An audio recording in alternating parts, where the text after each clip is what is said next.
Okay guys, welcome back to the channel. Yet another show coming up, Capital Audio Fest. I'm so far behind in material, but now another thing on the plate. So as I do with most shows is do a little preview video, and this is one of the biggest shows of the year, second probably only to Exponent in all of North America. It's a sister show to the one in Seattle that I attended earlier, so it's going to have similar exhibitors, but this is a much bigger show, East Coast population center, probably even more attendance because of the legacy. So it's going to be quite an impressive show. And this one has a lot of sentimental attraction to me. Last year was the first time I did attend it, but I met Edgar with Theoretical Applied Physics last year, became a customer immediately for the Bach, then became such an adamant fan of it that worked with Edgar, and he made me a dealer of it, and the rest is history. You know, dozens and dozens of you guys are now members and also own the Bach, and it's been getting awards all year. So he's going to be back there with a new product, an add-on to the Bach or a standalone as well. It's his own version of Dirac or the Arc Genesis from Anthem that now uses in-ear measurements. No more estimating with 10 different spots and kind of guesstimating. You're getting in-ear measurements, even factoring in your ear pinna for different frequencies. This is nothing like it out there. Dirac and Arc Genesis could be theoretically competitors to it, but really there's nothing going to be like this. And we're going to have some A/B demos, and the first beta release, I'll have a copy of that pretty soon. So I'll do a separate video previewing that. I don't want this video to all be about the Bach. I have a separate one on that because it's so in detail. What I wanted to do with this preview coverage is list a bunch of other brands that are off the beaten path. I mean, you're obviously going to go see Odyssey, High End by Oz, Acoras, the Estalon, the rooms that are already have a sex appeal, and you've seen me cover a million times. You're going to go see those anyway. But what these shows are good for is finding some of these brands off the beaten path, or accessories or things that you don't typically know to go see. And this is your chance, because a lot of dealers and a lot of places don't have dealers that carry these things. And here's your chance to not trust somebody on the internet that you don't even know about, hey, this thing makes a world of difference. My wife in the kitchen heard the difference. You know, all this stuff that people talk about. You can now listen to it or see the product, get to know the people behind it. That's the real value of these shows. It's not so much the listening. It's too loud in these rooms. They're not perfect rooms. Making judgments on sound quality is not what you go to these shows for. It's to meet the people behind it, learn the technology, learn about the people, get that intuition that these are the people you want to send your money to. So I have a list of excuse me, brands that I picked out. Now, if you are in the industry, you're a dealer, distributor, brand that's going to be there and wants me to cover the room, because I'm just not going to have time to cover every room. So I do have an industry tier membership on the YouTube. If you are an industry supporter of my channel, make sure you email me before the show, Capital Audio Fest. Let me know what room, and I'll make sure to go in that room and cover you, because anybody that supports the channel, I definitely want to cover.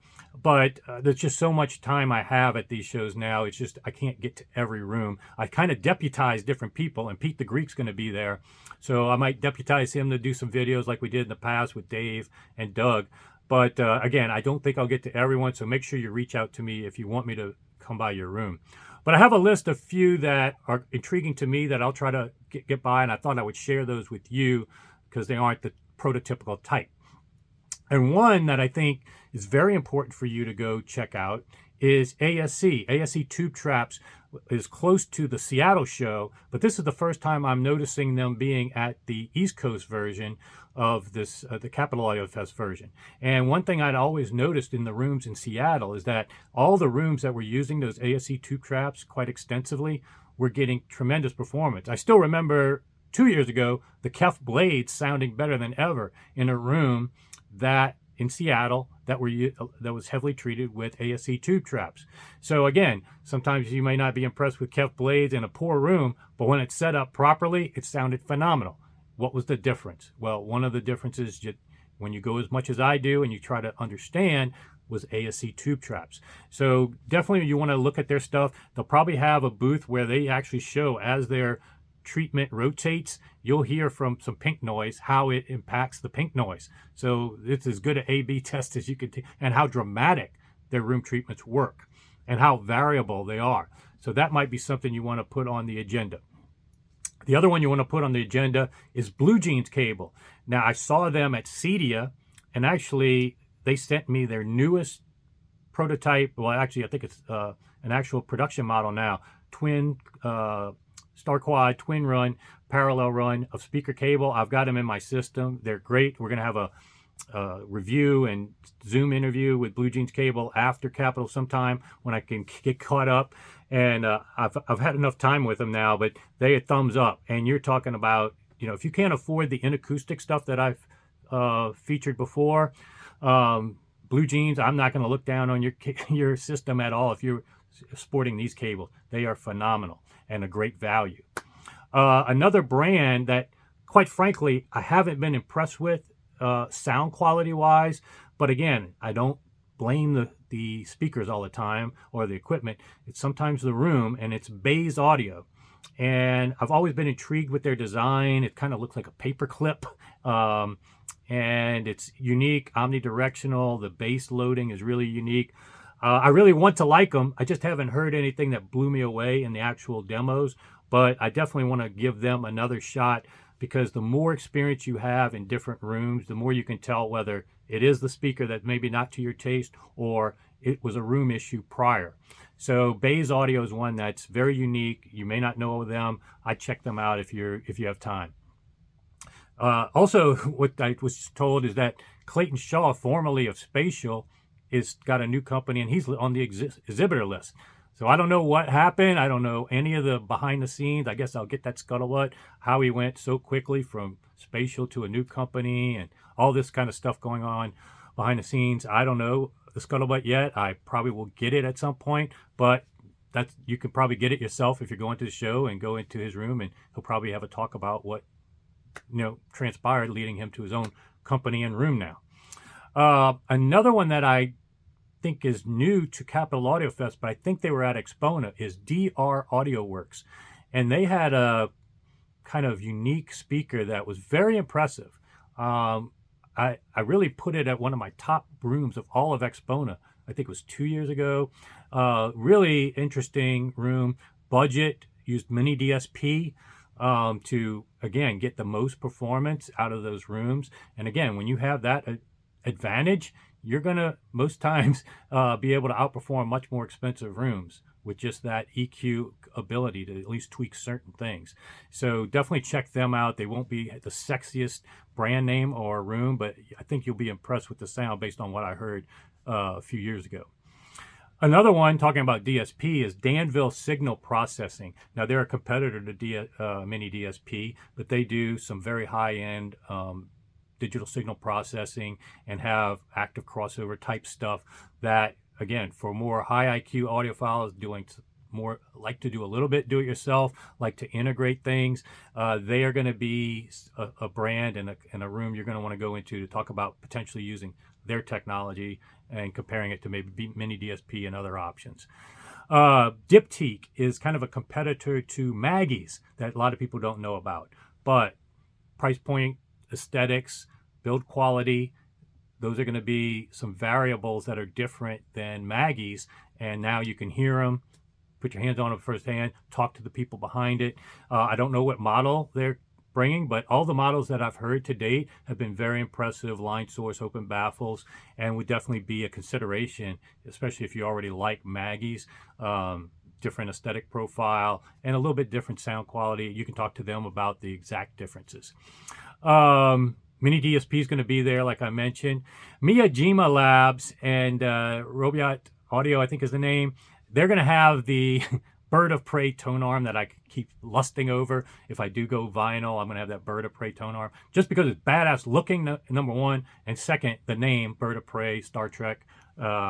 You can't get a better name for a product, and it looks just like the Bird of Prey starship from Star Trek. So anyway, that'll be there if you want to take a close look at that. It's super badass.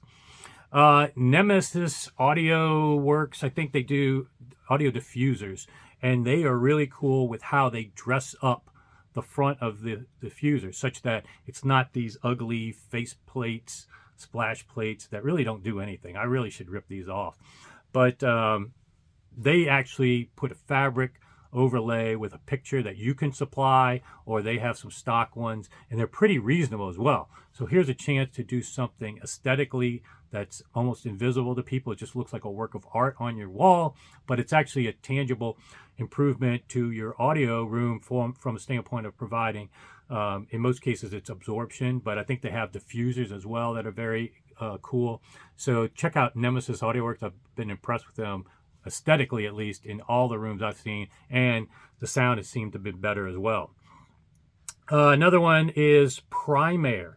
Now, Primaire came up to my attention in Munich, and man, they blew me away just on how well that chassis is constructed in terms of my taste, especially that charcoal gray facade and color that they do. Not quite black, not silver, of course, a dark gray. Man, it is so attractive to my taste, and just subtle things they do with their chassis work makes it look as high-end as any other high-end chassis out there. And even the on-off button is basically embedded into their logo. Really cool stuff.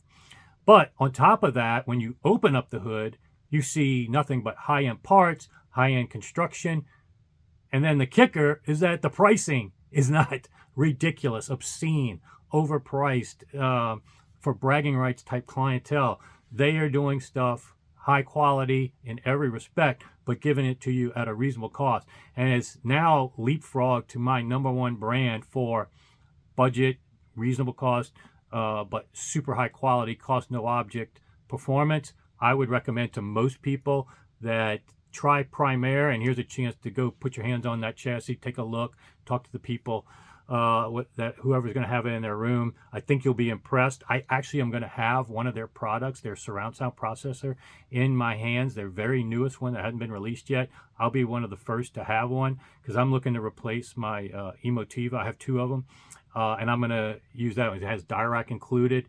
So Primaire, thumbs up. I mean, if I was starting from scratch on a budget, even with huge budget, Primaire would be one of the top brands if I'm having to store buy something.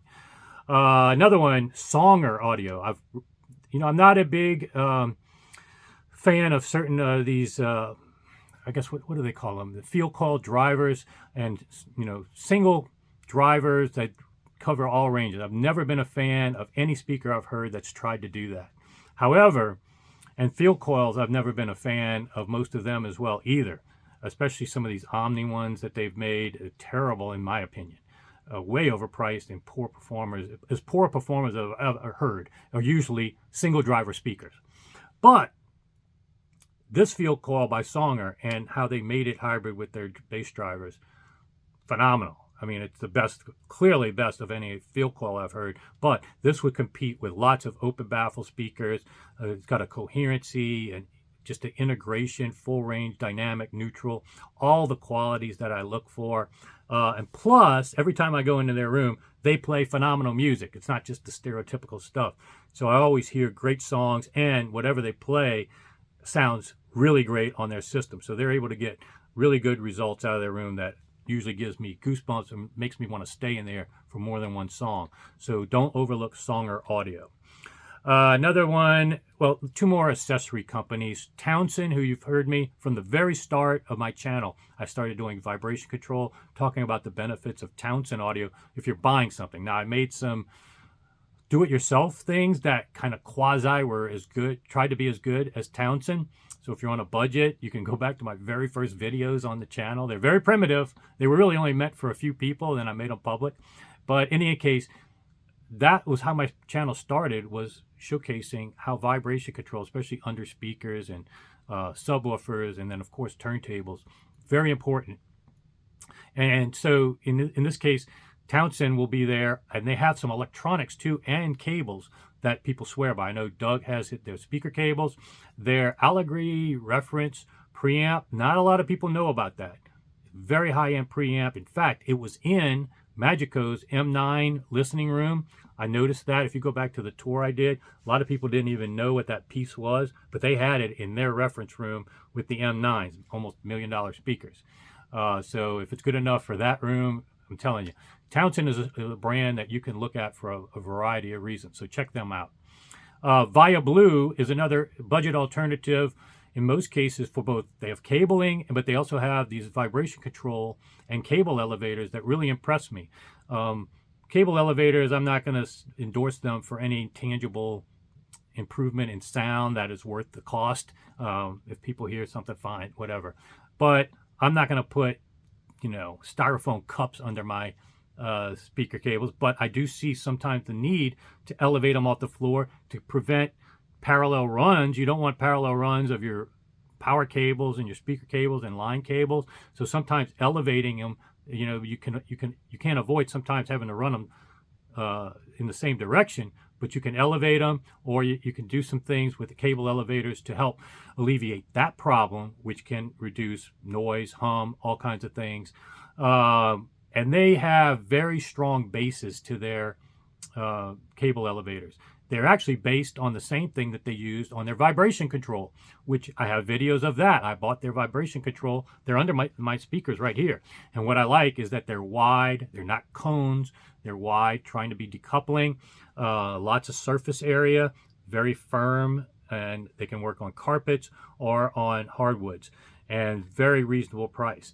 And in fact, members of mine can get a discount if you're interested in ViaBlue. So if you're a member, be sure to join as a member if you want. I got a lot of coverage during these shows that doesn't get put out on the public channel. In fact, just from Toronto Audio Fest, I just released a video to my members of some scuttlebutt that I learned that I don't want to share publicly, but that kind of stuff is benefits to members. So I don't pimp that part of the channel too much, but if you buy a box from me or you join on the YouTube channel, you'll get access to my WhatsApp group and get some of those perks as well. All right, guys, hope you enjoyed. Stay tuned. I got a lot more coming soon.